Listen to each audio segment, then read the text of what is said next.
Basically বিএনপির আপোষটা হলো সেই অশুভ শক্তির সঙ্গে, যে শক্তি 2024 সালের জুলাই আগস্টে বাংলাদেশের একটি গণতান্ত্রিক একটি নির্বাচিত সরকারকে অবৈধ পন্থায় ষড়যন্ত্রের মাধ্যমে উৎখাত করে ক্ষমতা দখল করেছিল। আপোষটি তারা মূলত তাদের সঙ্গেই করেছিল, সেই অপশক্তির সঙ্গে করেছিল, যে অপশক্তির নেতৃত্বে ছিল তখন বাংলাদেশের সেনাপ্রধান ওয়াকারুজ্জামান, আর ছিল জামাতি ইসলাম বা এই যে যারা সমমনা রাজনৈতিক দল তারা। এই জুলাই আগস্ট যে কথিত গণ অভ্যুত্থান তারা বলে, এটি কোনো অভ্যুত্থান নয়, এটি তো এখন প্রমাণিত একটি সত্য। এটি ছিল একটি সরকার উৎখাতের ষড়যন্ত্র, একটি নির্বাচিত সরকার উৎখাতের ষড়যন্ত্র, এবং সেই সরকার উৎখাতের ষড়যন্ত্রের মদত গিয়েছিল একটি বড় দেশ। এই যে বিএনপি হচ্ছে আপসীন দলের, আপসীন নেত্রীর দল, তাদের নেত্রী সবসময় আপসীন ছিলেন, কিন্তু এই আপসীন নিয়ে নানা বিতর্ক আছে, সেটা না আরেকদিন করব। এখন কেন বিএনপি আপোষ করলো? সংসদে দাঁড়িয়ে একদম লাউডলি মিস্টার সালাউদ্দিন আহমেদ স্বরাষ্ট্রমন্ত্রী তিনি বললেন যে বিএনপি আপোষ করতে বাধ্য হয়েছে। কার সঙ্গে আপোষ করলো? এটা কার কথা বললেন তিনি? কেনই বা আপোষ করলো? দুইটা পার্ট, কার সঙ্গে আপোষ করলো এটা শুনি। আপনাকে ধন্যবাদ জানাচ্ছি আমার সহ আলোচক হাসান ভাইকে, এবং আপনার দর্শকদের শুভেচ্ছা জানাচ্ছি যারা এই অনুষ্ঠানটি দেখছেন। দেখুন, বিএনপি কার সঙ্গে আপোষ করলো, কেন আপোষ করলো, এটি এখন আসলে পুরনো আলোচনা হয়ে গেছে। তারপরেও আজকের প্রসঙ্গটি যেহেতু বিষয় এটি আপনি নির্ধারণ করেছেন যে কার সঙ্গে আপোষ করেছিল বিএনপি এবং কেন, সে কারণে বলতে হবেই, যেহেতু আপনার ইচ্ছা যে বিষয়ে আমরা আজকে আলোচনা করি। স্বরাষ্ট্রমন্ত্রী যেহেতু বলছেন তারা আপোষ করছেন, সুতরাং জাতি তো আসলে জানতে চায়।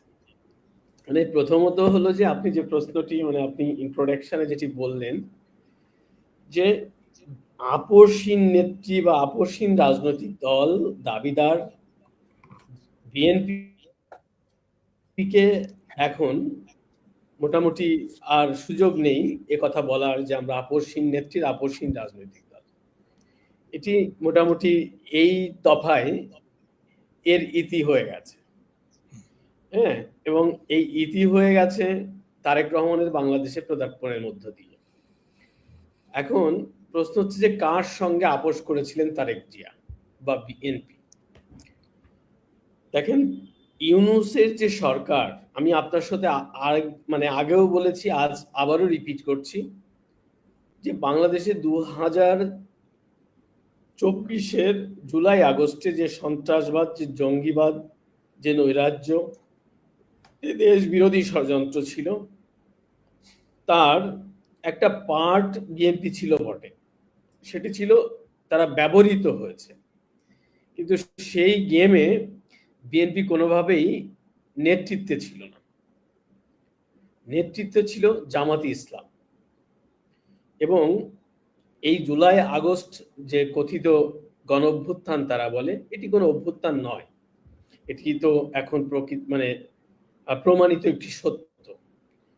এটি ছিল একটি সরকার উৎখাতের ষড়যন্ত্র, একটি নির্বাচিত সরকার উৎখাতের ষড়যন্ত্র, এবং সেই সরকার উৎখাতের ষড়যন্ত্রের মদত গিয়েছিল একটি বড় দেশ, আর সেটি এক্সিকিউট করার জন্য যে কৌশল, যে টেকনিক বা যে ধরনের লজিস্টিক সাপোর্ট, সেটি দিয়েছিল পাকিস্তানি গোয়েন্দা সংস্থা আইএসআই এবং তার্কির গোয়েন্দা সংস্থা, আর এক্সিকিউট করেছিল মূলত জামাতি ইসলাম, হেফাজত ইসলাম সহ উগ্রবাদী আরো কিছু রাজনৈতিক দল, যেমন এবি পার্টি, আমরা ছোট করে দেখলে হবে না, তারাও কিন্তু এর সঙ্গে সংযুক্ত বা সম্পৃক্ত ছিল।